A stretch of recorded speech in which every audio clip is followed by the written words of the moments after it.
I've got the backside of 17 here, and I was saying these things are like a battery pack out in the woods.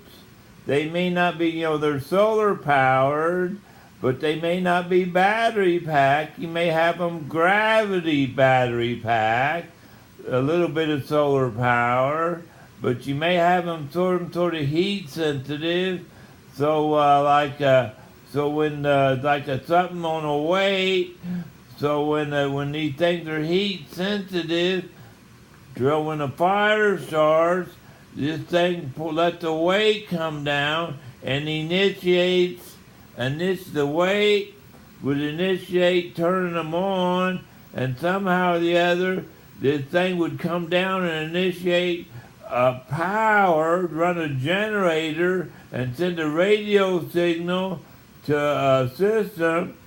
It generate electricity with this thing coming down and generate electricity without a battery, because the battery may not last forever, but you'd have something up in the air, so when the lightning strike happened, this thing would come down and turn the shaft and generate electricity and send a radio signal somewhere saying, hey, there's a fire, and it, maybe in the wintertime, it may not be able to pump water to you, but if the thing was full of air, it may be able to pump water through an empty water line and put out a fire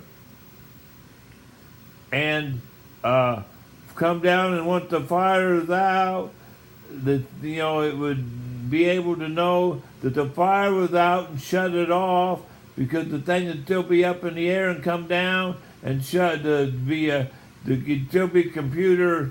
I don't know how computers work, whether they'd work without power, how they could get them to work. I'll turn it over a little, but whether you could get them to work without power. But anyways, I was thinking out in the middle of nowhere where you could get them to work for long periods on very little power. If a lightning strike hit, whether you'd have power to have it to call in to say, hey, send us water, because these water lines may not have water in them, to say, hey, send us water, to get the irrigation to get the sprinkler system to work. And it may take a while to get water there, maybe not, because I'm still thinking. I haven't got the idea completely formed in my head. I'm still figuring, but go figure.